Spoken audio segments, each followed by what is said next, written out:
தந்தி தொலைக்காட்சியினுடைய ஆயுத எழுத்து விவாத அரங்கிலிருந்து நேற்று நான் வெளியேறினேன். ஆளை விடுங்கடா சாமி, உங்களோட எல்லாம் என்னால விவாதிக்க முடியல, ஆளை விடுங்க அப்படின்னு சொல்லி நன்றி வணக்கத்தை சொல்லிவிட்டு வெளியேறினேன்.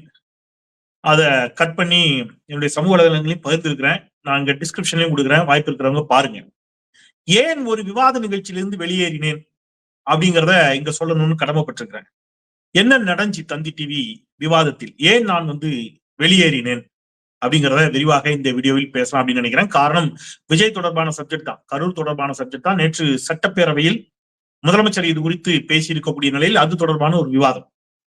என்ன நடந்துச்சு அங்க, யார் யார் கலந்துகிட்டாங்க, ஏன் நான் வெளியேறினேன் அப்படிங்கிறத விரிவாக வீடியோக்குள் பேசலாம். வீடியோக்குள் சொல்லுவோம். அனைவருக்கும் வணக்கம். இது தமிழ் கேள்வி. மீண்டும் உங்களை சந்திப்பதில் மிக்க மகிழ்ச்சி. நான் செந்தில் வேல் வீச்சு.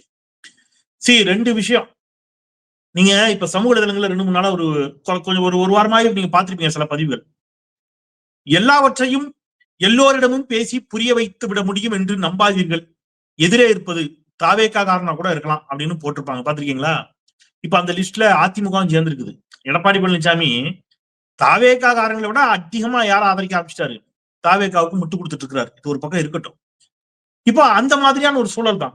எனக்கு ஊடக விவாதங்கள்ல நான் நெறியாளராகவும் நீண்ட பல ஆண்டுகள் இருந்திருக்கிறேன், பங்கேற்பாளராகவும் பங்கேற்று வருகிறேன். தொடர்ச்சியாக என்னுடைய விவாதங்களை பார்ப்பவர்களுக்கு தெரியும், யாரையும் தனிப்பட்ட முறையில் தாக்கி பேசுவதில்லை, அநாகரிகமாக பேசுவதில்லை, எதையும் ஆதாரமின்றியும் பேசுவதில்லை. அதை ரொம்ப தெளிவா வச்சிருக்கிறேன். என் நேரத்துல என்னுடைய கருத்துக்களை பதிவு செய்வேன். இதெல்லாம் முடிஞ்ச அளவு நான் மிகச்சரியாக கடைபிடித்துட்டு வந்துடுறேன்.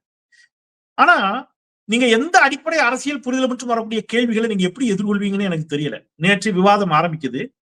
அஇஅதிமுகவை சேர்ந்தவர் விவாதத்துல ஆரம்பிக்கும் போதே இப்படிதான் ஆரம்பிக்கிறார். அதாவது முதலமைச்சர் ரொம்ப தெளிவா சொல்றாரு, எந்த ஒரு கட்சி தலைவனும் தன்னுடைய தொண்டன் சாக வேண்டும் என்று விரும்ப மாட்டான். அவர் விஜயையும் குறை சொல்லல. இது ஒரு விபத்து. ஆனா அந்த விபத்திற்கு காரணம் யார்? விபத்து தான். விபத்துக்கு எதுங்க காரணம்? நீங்க தாமதமாக வந்தது ஒரு காரணம், தண்ணீர் கொடுக்காதது ஒரு காரணம், நீண்ட நேரம் மக்கள் வெயில்ல இருந்தது ஒரு காரணம், பேருந்த குறிப்பிட்ட இடத்துல நிறுத்தாம முன்னாடி போனதுக்கு, இப்படி பல காரணங்கள் இருக்கு. இதெல்லாம் அவர் சொல்றாரு. ஆனா இதெல்லாம் நீங்க உள்நோக்கத்தோட பண்ணீங்கன்னு யாரும் சொல்லல. உங்களுடைய அறியாமை, உங்களுடைய திட்டமிடாமை அப்படிங்கறதுதான் எங்களுடைய குற்றச்சாட்டு. பட் அதை ஏற்றுக்கொள்ள மறுத்து நீங்க அரசின் மீது நீங்க திருப்பி கான்ஸ்பிரசி தியரி வச்சுக்கிட்டே இருக்கிறீங்க. அதுக்கு நேற்று சட்டப்பேரவையில முதலமைச்சர் பதில் சொல்லிட்டாரு. பட் அதிமுக காரன் ஆரம்பிக்கும் போது எப்படி ஆரம்பிக்கிறார்னா, இது திமுக சதி, திமுக அப்பனிடுச்சு, திமுக தான் இப்படி செஞ்சிருச்சு, திமுக ஆட்சியில இது நடந்துச்சு, திமுக ஆட்சியில் இது நடந்ததால் திமுக தான் பொறுப்பு, இதற்கு ஸ்டாலின் மட்டுமே பொறுப்புன்னு திருப்பி வாதம் வைக்கிறார். சரி, ஓகே, அவர் சொல்லிட்டு போறாரு அப்படின்னு பொறுமையா இருக்கிறார். அடுத்தது தாவேகாவை சேர்ந்த சகோதரர், தாவேகா ஆதரவாளர், அவர் நேரடியாக தாவேகா உறுப்பினர் இல்ல, தாவேகாவிற்கு ஆதரவாக பேசக்கூடிய சகோதரர் வந்திருந்தார். அவர் பேசுறாரு. அவர் பேசுறதுலாம் எனக்கு உள்ளபடியே நான் அந்த கேள்வியெல்லாம் அதுக்கெல்லாம் என்ன பதில் சொல்றேன்னு எனக்கு தெரியல. இப்ப இதுல வேற இவங்க சிலாகித்துக் கொள்கிறார்கள், எப்படி கேள்விக்கே பதில் சொல்ல முடியாது அப்படி ஆக்கிட்டோம் பத்தியானே, அது கேள்வியே இல்லை. சரி விடுங்க, நான் ரொம்ப கவனமா பேச நினைக்கிறேன். அதாவது நீங்க ஏதாவது கேள்வி கேட்டீங்கன்னா பதில் சொல்லலாம், ஏதாவது ஆக்கப்பூர்வமா பேசிங்கன்னா பதில் சொல்லலாம், விவாதம் பண்ணலாம், அதுக்கான தரவுகளோட வரலாம். அவர் சொல்றாரு, என்ன சொல்றாரு அந்த சகோதரர், அதெல்லாம் இருக்கட்டும், தாவேகாவை பத்தி சட்டப்பேரவையில பேசுறீங்க, தாவேகா காரங்க சட்டப்பேரவையில இருக்கிறோமா அப்படின்னு கேட்டாரு. எனக்கு ஷாக் ஆயிடுச்சு. நீங்க எம்எல்ஏவா இல்ல, இன்னும் ஒரு எலெக்ஷன் கூட நீங்க சந்திக்கல, நீங்க உள்ள இல்ல, இப்ப நாங்க இல்லாத இடத்துல எப்படி நீங்க எங்களை பத்தி பேசலாம்? அவர் கிட்டத்தட்ட அந்த டோனுக்கு வர்றாரு. அவர் சொல்ல வந்தது, நாங்க இல்ல தாவேகாவை பத்தியான பிரச்சனை, தாவேகாவை பத்தி பிரச்சனை, தாவேகா இல்லாத இடத்துல ஏன் பேசுறீங்கிற டோனுக்கு வந்துட்டாரு. ஏடா இது அநியாயம் போச்சு, 41 பேர் செத்துருக்கா, இதை பத்தி சட்டப்பேரவையில பேசக்கூடாதா அப்படின்னா அவர் அதுக்கு ஒரு ஐடியா கொடுத்தாரு. அப்ப அனைத்து கட்சி கூட்டத்தை கூட்டு, நான் தலையில அடிக்காத குறை ஆயிட்டேனா, எதுக்கு என்னது இதுக்கு அனைத்து கட்சி கூட்டத்தை கூட்டணும்? நீங்க லேட்டா நீங்க ஆட்டம் போட்டு நீங்க அட்டூழியம் பண்ணி 41 பேர் மாண்டு போனதற்கு எந்த பொறுப்பையும் எடுத்துக்காம நீங்க தலைமறைவாய் ஓடுனதுக்கு அனைத்து கட்சி கூட்டத்தை கூட்டணுமா முதலமைச்சர்? என்ன இப்படி பேசுறாங்க? இப்படி இதெல்லாம் நொந்து போய் உட்கார்ந்துருக்கேன். அடுத்தது சூப்பரா ஒண்ணு சொன்னாப்ல அந்த சகோதரன். என்ன சொன்னாப்ல, அதெல்லாம் இருக்கட்டும், இந்த தண்ணி ஏற்பாடு பண்ணல, கழிப்பறை வசதி இல்லைங்கிற பிரச்சனை வருது. தண்ணீர் இல்ல, கழிப்பறை இல்லை என்று சொல்லுகிறார்களே, தண்ணீர் வசதியும் கழிப்பறை வசதியும் அந்த இடத்தில் இல்லை என்றால் அந்த இடத்தை ஏன் அரசாங்கம் எங்களுக்கு ஒதுக்கீடு செஞ்சதுன்னு ஒரு கேள்வி கேட்டார். இதுக்கு நீங்க என்ன பதில் சொல்லுவீங்க? நீங்க சொல்லுங்க. இப்ப என்ன எதிர்பார்க்காங்க தாவேகாக்காரங்க? அரசு செலவுல விஜய் போகின்ற ஒவ்வொரு ஊருக்கும் ஒரு மண்டபத்தை புக் பண்ணி, ஏசி மண்டபத்தை புக் பண்ணி, அல்லது ரோட்ல நின்றுதான் பேசுவேன்னு விஜய் சொன்னார்னா ஒரு 10, 500, 1000, ஏன்னா பல்லாயிரக்கணக்கான மக்கள் வராங்க. அதனால ஒரு கேரவன் 2 கேரவன் போதாது. ஒரு 1000 கேரவன், 500 கேரவனை வாடகைக்கு பிடிச்சி விஜய் வர்ற வழியில எல்லாம் நிப்பாட்டி, விஜய் ரசிகர் எல்லாம் அதுக்குள்ள போய் உச்சாலாம் போயிட்டு வாங்கடா அப்படின்னு கேரவனை விடணுமா கவர்மெண்ட்? எனக்கு புரியல. எனக்கு சீரியஸா புரியலங்க. அவர் கேட்கிறாரு, அங்க கழிப்பறை வசதி இல்லை. முதலமைச்சர் பேசலாம் சட்டப்பேரவையில. அங்கே நீண்ட நேரமாக மக்கள் காத்திருந்தார்கள். 12 மணிக்கு வருவதாக சொன்ன அந்த கட்சியின் தலைவர் இரவு 7 மணிக்குத்தான் வந்தார். தண்ணீர் இல்லாத காரணத்தினாலும் இயற்கை உபாதைகளை கழிக்க இயலாத காரணத்தினாலும் இந்த சிக்கல் ஏற்பட்டிருக்கிறது முதலமைச்சர் சொல்றாரு. இதுக்கு அந்த சகோதரர் கேள்வி கேட்கிறார். ஒரு அரசாங்கத்தாலேயே தண்ணீரையும் இயற்கை உபாதைகளை கழிக்கக்கூடிய கழிப்பறைகளையும் ஏற்படுத்தி கொடுக்க முடியவில்லை என்றால் எங்களை ஏன் குறை சொல்றீங்க? முடிஞ்சு போச்சு. இது நம்ம என்னன்னு நீங்க சொல்லுவீங்க, நீங்க சொல்லுங்க.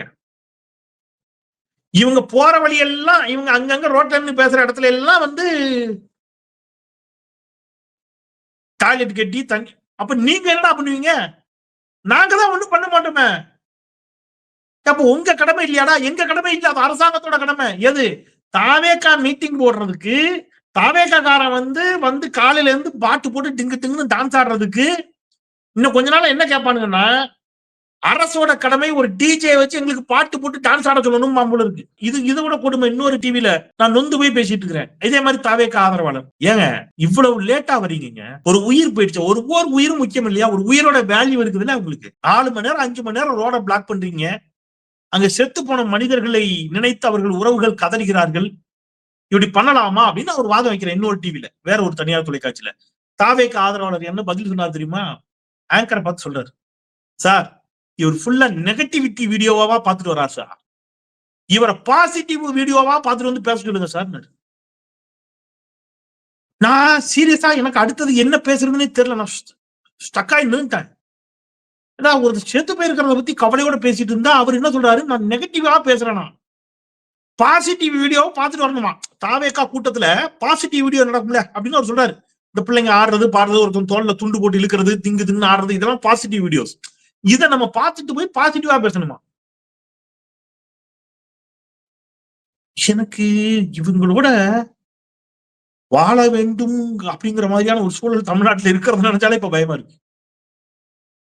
எந்த அரசியல் புரிதலுமற்ற, எந்த அரசியல் அறிவுமற்ற, அடிப்படை புரிதலற்ற, அரசியல்மைப்படுத்தப்படாத ஒரு கூட்டமாகவும் குழுவாகவும் இவர்கள் இருக்கிறார்களே, இவங்களை வச்சு எப்படி அப்ப நான் இதையெல்லாம் கேட்டு முடிச்சு கடைசி நெறியாளர் என்கிட்ட வர்றாரு. நான் சொன்னேன், ஐயா என்னை விட்டுருங்க. இது கிட்ட நான் என்னத்த பேசுறது? இவங்க கிட்ட என்ன? இதுல ஒருத்தர் பேசுறாரு, ஒருத்தர் சிரிச்சிட்டு இருந்தாரு. அப்பா சாமி என்ன ஆளை விடுங்க, நம்மளால மல்லு கட்ட முடியாது. ஐயோ பாத்தியா, நீங்க கேள்வி கேட்டா பதில் சொல்லலாம். கேள்வியே இல்ல. நான் விவாதத்துல எங்கேயும் கலந்துகிட்டலாம் எந்திரிச்சு போல. நான் பார்த்தேன் இந்த விவாதத்துல கலந்துக்கவே முடியாது. அவங்க பேசி முடிச்சுட்டு என்கிட்ட வந்த உடனே சொல்லிட்டேன், நான் இந்த இடத்துல இருந்தோம்னா ஐயோ பிபி ஏறுறா சாமி அப்படின்னு தெரிச்சு என்ன ஆளை விடுங்க. அது ஓபியில இருந்ததுனால, ஸ்டூடியோல இருந்தா சரி இருந்து தொலைக்கணும்னு கூட இருந்துக்கலாம். என்ன ஆளை விடுங்கன்னு நான் எஸ்கேப் ஆயிட்டேன். பாவம் அண்ணன் சந்திரகுமார் மாட்டிக்கிட்டாரு. திமுக அவர் இந்த பக்கம் ஒருத்தர், அந்த பக்கம் ஒருத்தர், நடுவுல அண்ணன் சந்திரகுமார். எனக்கு ஒரு பக்கம் சிரிப்பு வருது, ஒரு பக்கம் வேதனையா இருக்குது. நீங்க இது இவனுக்கு பண்ற கூத்துல எது ஃபேக்கு எது ஒரிஜினல்னே தெரியல. இவனு ஒருவேளை அப்படி கேட்டுப்பானு கூட தோணுது. இன்னைக்கு ஏதோ விஜய் படம் போட்டு ஒண்ணு வந்துச்சு, ஃபேக்கா ஒரிஜினலான்னு தெரியல. அதையும் நானே சொல்லிடுறேன். யாரு ஒருத்தர் கேட்டிருக்கிறதா போட்டிருக்கேன். எனக்கு ஒருவேளை இவன் கேட்டிருப்பானுங்கிற டவுட்டுக்கு தள்ளிட்டானுங்க இவனுடைய செயல்பாடுகள். அதுல ஒருத்தன் கேட்டிருக்கான் ஒரு பதிவு. அதெல்லாம் இருக்கட்டும், சன் டிவி காடை போட்டு அதெல்லாம் இருக்கட்டும். திமுக சொம்பே அடிவடி வழக்கம் போல திட்டிட்டு தாவேகாரங்க பேசினாங்கல்லடா அதை காட்டுறாங்கிறான். எங்க சட்டப்பேரவைக்குள்ள? சட்டப்பேரவையில் என்னடா தாவேகாரங்க பேசுறாங்கிற மாதிரி நமக்கு இருந்துச்சு. ஒருவேளை எடப்பாடி பழனிசாமி தாவேகாரங்கன்னு நினைச்சிட்டாங்களான்னு தெரியல. ஏன்னா இப்ப அவர் தான் அவங்களுக்கு ஆதரவா பேசிட்டு இருக்காரு. தமிழ்நாடு எப்படிப்பட்ட ஆளுமைகளை பார்த்த மண். அண்ணா, ராஜாஜி, பக்தவச்சலம், காமராஜர், பெருந்தலைவர், பெரியார், ஜீவானந்தம், பா எவ்வளவு பெரிய அரசியல் ஆளுமைகள், வலங்குறிச்சான், வைகோ, ஜெயகாந்தன். ஓ ஐயோ, என்ன அறிவும் ஆற்றலும், மாறுபட்ட கருத்துக்கள். இவர்கள் எல்லோரும் ஒருவரோடு ஒருவர் மாறுபட்டிருக்கிறார்கள், கடும் முரண்பட்டிருக்கிறார்கள். ஆனா எல்லாருமே ஏதோ ஒரு இடத்துல என்ன செஞ்சிருக்கிறாங்க, அறிவார்ந்த பேச்சால் நின்று சண்டை செய்திருக்கிறார்கள். ஐயா வைகோ, இப்போ எழுச்சி தமிழர் திருமா, எத்தனை பேர் இல்லையா, முத்தமிழர் டாக்டர் கலைஞரினுடைய ஆற்றல், அறிவு. இன்றைக்கு நம்முடைய முத்துவேல் கருணாநிதி ஸ்டாலின், நான் சிந்திச்சு பாக்குறேன். குமரி அனந்தன், எவ்வளவு ஆளுமைகள் சொன்னா சொல்லிக்கிட்டே போலாங்க, சொன்னா சொல்லிக்கிட்டே போலாம். அவ்வளவு ஆளுமைகள் நிறைந்த ஒரு இளம் பட்டாளம் அப்படி இருந்துச்சு. ஒரு கட்டத்துல இடதுசாரி இயக்கத்தால் உந்தப்பட்டு ஈர்க்கப்பட்ட இளைஞர்கள் தமிழ்நாட்டுல 70கள்ல வீட்டுக்கு ஒரு கம்யூனிஸ்ட் இருப்பான். கம்யூனிசத்தை கற்றுணர்ந்தவர்களாக இருப்பார்கள். திராவிட இயக்கத்துல தன்னை செதுக்கிக் கொண்டவர்களாக இருந்தார்கள். எம்ஜிஆர் பின்னாடி போனவங்க கூட திமுகவிலிருந்து திராவிட இயக்க பார்வையோடு கலைஞரோடு முரண்பட்டு எம்ஜிஆர் பின்னாடி போனவங்க, வெறும் ரசிக மனப்பான்மையில எம்ஜிஆர் பின்னாடி போனவங்க சொற்பமான பேர் இருக்கிறாங்க, இல்லைன்னு சொல்லல.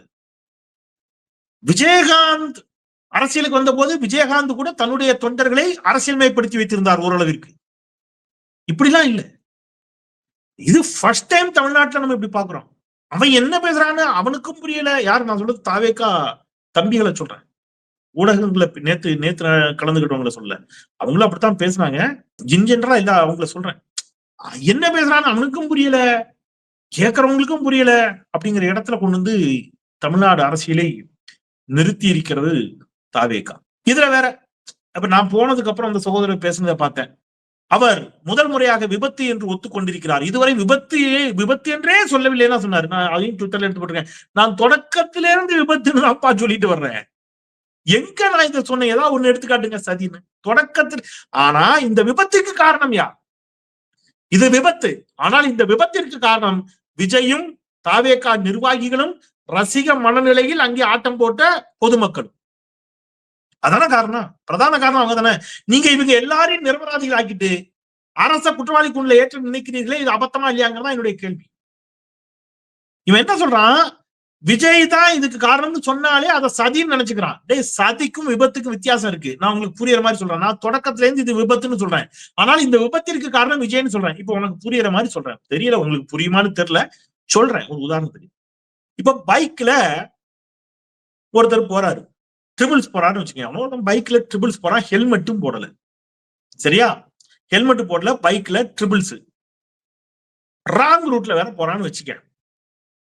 போய் விழுந்து செத்துப்பிட்டான். இப்போ இது கொலையா, சதியா, விபத்தா? விபத்து. இந்த விபத்துக்கு யாரு காரணம்? ஹெல்மெட் போடாம ராங் ரூட்ல ட்ரிபிள்ஸ் போனவன் காரணம் நான் சொல்றேன். சொன்னதுனாலேயே அவன் சதி செஞ்சான்னு அர்த்தம் இல்ல, அவனுடைய முட்டாள்தனத்தால இந்த விபத்து ஏற்பட்டதுன்னு அர்த்தம். புரியுதா, விளங்குதா? இப்ப நீ அவன்கிட்ட போயிட்டு, இருக்கட்டுங்க, ஹெல்மெட் போடாம போனா, ராங் ரூட்ல போனா எதுக்கு அடிச்சிருமா வண்டி அப்படிங்கிற மாதிரியே இருக்கு நீங்க கேட்கறது. ராங் ரூட்ல போனா அடிக்கணும்னு அர்த்தம் இல்ல, ஆனா ராங் ரூட்ல போனா விபத்து ஆயிடுச்சு, அதை முதல்ல அக்செப்ட் பண்ணு. எதுக்கு வந்தவனே நீ ராங் ரூட்ல வந்தேங்கிறதுக்காகவே வேணும்னு உன்னை அடிச்சு கொண்டிருக்க மாட்டான். அவன் ரூட்ல வந்துப்பா, நீ ராங் ரூட்ல போயிருப்ப. அந்த மாதிரி ஒரு விபத்துன்னு ஒண்ணு இருக்குல்ல. ஒரு பஸ் ஓட்டிட்டு போறாரு ஒருத்தர், ஒரு ஓட்டுநர் அல்லது லாரி ஓட்டுறாரு, திடீர்னு அவருக்கு மயக்கம் வந்துடுது, அல்லது அது கூட ஓகே, திடீர்னு தூங்கிட்டாரு. அப்ப ஏன்டா தூங்குனேன்னு பார்த்தா பகலெல்லாம் தூங்காம இருந்திருப்பாரு, அல்லது நைட்டு தூங்காம இருந்திருப்பாரு. அப்ப விபத்துக்கு காரணம் அவர் தாங்க, அவர் ஒழுங்கா தூங்காம வண்டி ஓட்டினாருங்க. ஏதோ ஒண்ணு சொல்றோம்ல நம்ம. அந்த மாதிரி இது விபத்து. விபத்துக்கு காரணம் யார்? விஜய். எப்படிங்க காரணம்? குறித்த நேரத்திற்கு வரல, அங்கே ஒருங்கிணைந்தவர்களுக்கு தண்ணீர் கொடுக்கல, அந்த கூட்டத்துக்குள்ள அந்த பேருந்தை கொண்டு போனது தப்பு. அந்த பேருந்து போன உடனே மக்கள் மயங்கி விழுந்து விட்டார்கள், ஆம்புலன்ஸ் வந்து விட்டது. ஆனாலும் தன்னுடைய பேச்சை நிறுத்தாமல் 5 ஆம்புலன்ஸ் வந்த பிறகும் தன்னுடைய பேச்சை தொடர்ந்தது தவறு. வந்த ஆம்புலன்ஸ் டிரைவர் எல்லாம் பிடிச்சி தாவேக்காக்காரன் அடிச்சது தப்பு, எல்லாரும் தலைமறைவா இருந்தது தப்பு. இதெல்லாம் தான் உங்களுடைய தவறுகள் நாங்க சொல்றோம். நீங்க திட்டம் போட்டு கொண்டீங்கன்னு யாரும் சொல்லல. உங்களுடைய தவறால நிகழ்ந்தது. முதல்ல அதை அக்செப்ட் பண்ணி அப்பாலஜி கேளுங்க, வருத்தம் தெரிவிங்க, மன்னிப்பு கேளுங்க. ஒரு பெரும் துயரிலிருந்து பாடம் கற்றுக்கொண்டோம் என்று மக்களிடம் திறந்த மனதோடு சொல்லிட்டு களத்துக்குவாங்க. அதை விட்டுட்டு உங்களுடைய தவறை, உங்களுடைய முட்டாள்தனத்தை, உங்களுடைய மூடத்தனத்தை, உங்களுடைய அதிகார பசியை, உங்களுடைய ஆள் சேர்க்கும் கூட்டம் சேர்க்கும் போதையை மடை மாற்றுவதற்கு அரசின் மீது பழி போட்டு தப்பிச்சுக்கலான்னு அதுக்கு தொடர்ந்து சமூக வலைதளங்களின் மூலமாக வதந்தியை பரப்பிக்கிட்டு அதை பார்த்து நீங்களே சந்தோஷப்பட்டுக்கிறதெல்லாம் நான் வெறுப்பின்றியே சொல்றேன்.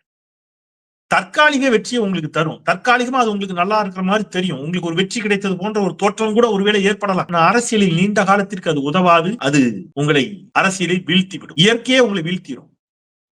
அதை பண்ணாதீங்க. ஆக்கப்பூர்வமான அரசியல் பண்ணுங்க, அறம் சார்ந்த அரசியல் பண்ணுங்க. விவாத களத்திற்கு வருகின்ற பொழுது அன்னைக்கு எது தலைப்பு, எதை பேசணும், என்ன அறிவார்ந்த தலைப்பு என்பதை அறிந்து கொண்டு வந்து பேசுங்கள். ஹோம்ஒர்க் பண்ணிட்டு வந்து நின்று நிதானித்து தெளிவா உரையாடலாம். அந்த மாதிரிலாம் இல்லாம சோசியல் மீடியாலையும் வாந்தி எடுக்கிறீங்க, டிவி டிபேட்ஸ்லயும் வந்து கண்டதையும் பேசுறீங்க அப்படின்னா தெரியல எவ்வளவு நாள் அது வந்து உங்களுக்கு கை கொடுக்கும் அப்படின்னு தெரியல. பார்ப்போம். சோ இதான் நேற்று நான் வெளியில் வந்ததற்கான காரணம் அப்படிங்கிறது. ஏன்னா அப்ப வெளியில வரும்போது ஒண்ணு சொல்லிட்டு வந்தேன். நான் நேத்து கூட அதை பேசியிருப்பேன். இங்க என்ன பிரச்சனை அப்படின்னா, தாவேகா காரங்க ஒருங்கிணைத்த நிகழ்ச்சியில நடந்த இந்த பிரச்சனைக்கு தாவேகாவை பொறுப்பே ஏற்க சொல்ல மறுக்கிறார் எடப்பாடி பழனிசாமி. இப்ப நீங்க யோசிச்சு பாருங்க. நேத்து அதான் சொன்னேன், நேத்து கூட அதை பதிவு பண்ணியிருந்தேன். 42 பேர் இறந்து போனார்கள். எப்ப? ஜெயலலிதா ஆட்சியில. ஜெயலலிதா ஆட்சியில எம்ஜிஆர் நகர்ல 42 பேர் நிவாரண உதவி பெறப்போனவர்கள் இதே மாதிரி இடுபாடுகளில் சிக்கி கூட்ட நெரிசல், ஒருத்தன் மேல ஒருத்தன் கேட்டை திறந்து விட்டாங்க. திப்புன்னு திபு திபுன்னு மக்கள் ஓடுறாங்க. ஒருத்தன் மேல ஒருத்தன் விழுந்து உருண்டு மேல விழுந்து கூட்ட நெரிசல்ல 42 பேர் இறந்து போனாங்க. அன்றைக்கு ஜெயலலிதா அரசு எந்த பொறுப்பும் எடுத்துக்கல. மாறாக என்ன பண்ணாங்க தெரியுமா? சம்பந்தமே இல்லாம அன்னைக்கு எதிர்கட்சியாக இருந்த திமுக மீது பழிய போட்டு பாவம் வீட்டுல உட்கார்ந்துட்டு இருந்த திமுக கவுன்சிலரை பிடிச்சு குண்டர் சட்டத்துல போட்டு ஆண்டு கணக்கில் ஜெயில வச்சுட்டாங்க. தனசேகரன் என்பவரை. இன்னைக்கு அப்படியே அசியம் செய்யறாரு. இன்றைக்கு அவர் ஆட்சியில இருக்கிறாரு. நினைச்சிருந்தா அன்னைக்கு வந்து விஜய் மீது வழக்கு போட்டிருக்கலாம். புஷி ஆனதை தூக்கி உள்ள வச்சிருக்கலாம்.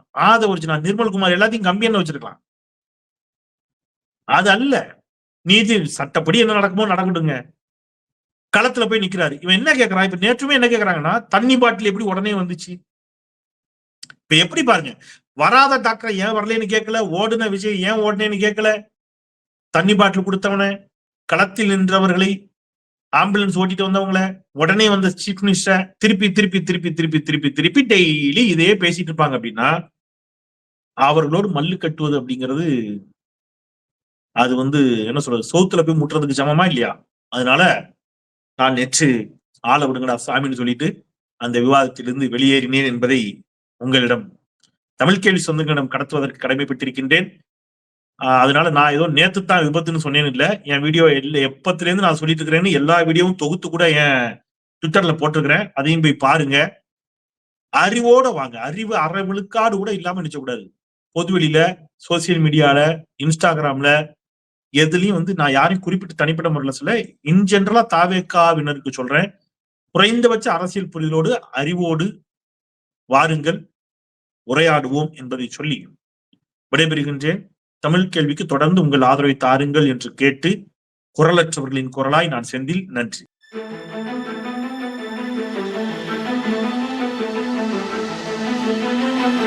Thank you.